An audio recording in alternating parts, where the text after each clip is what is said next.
Good morning, everyone. So, here today we are about to discuss a trick based on sequence and series general term in GP. So, first of all, we discuss about what is GP. A series in which ratio between two consecutive term is constant. इसका मतलब ये है कि एक वो series जिसके बीच में दो कॉन्जिक्यूटिव टर्म की जो रेशियोज़ हम लेते हैं वो कांस्टेंट होगी, ठीक है।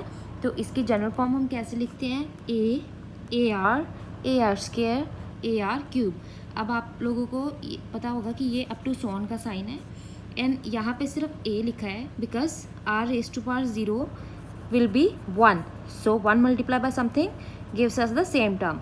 सो R0, R1, R2, R3 जब हम इनकी रेशियोज लेते हैं तो आंसर सेम आएगा, ठीक है। यही इस GP की डेफिनेशन थी।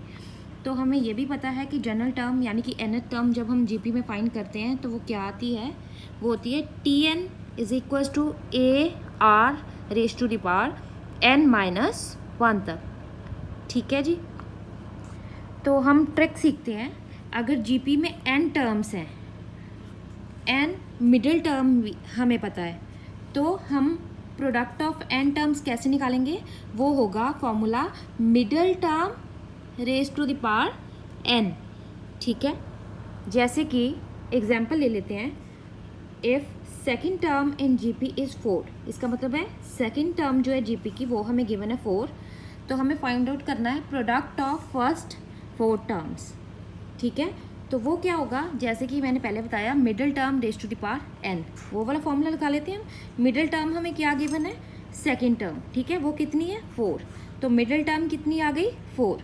तो प्रोडक्ट हमें कितनी टर्म्स का फाइंड आउट करना है? प्रोडक्ट ऑफ फर्स्ट 4 टर्म्स, ठीक है।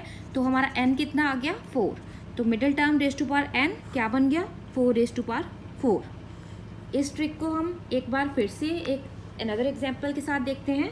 इफ़ A5B इन GP, ठीक है, ये तीनों टर्म GP में है। The value of 5AB is 5 multiply by A multiply by B, तो ये प्रोडक्ट की फॉर्म आ गई, ठीक है। तो यहाँ पे हमें मिडिल टर्म 5 गिवन है, तो हम मिडिल टर्म लिख लेंगे 5। प्रोडक्ट ऑफ 5AB यानी कि 1, 2, 3 टर्म्स का हमें प्रोडक्ट फाइंड आउट करना है।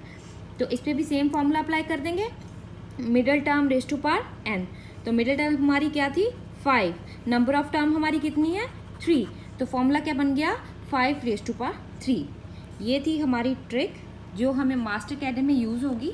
अगर हमें ये फॉर्मूला पता होगा तो हमें ये सारी कैलकुलेशंस करने की ज़रूरत नहीं पड़ेगी, तो हम डायरेक्ट इसको अप्लाई कर सकते हैं और MCQ में आंसर फाइंड आउट कर सकते हैं।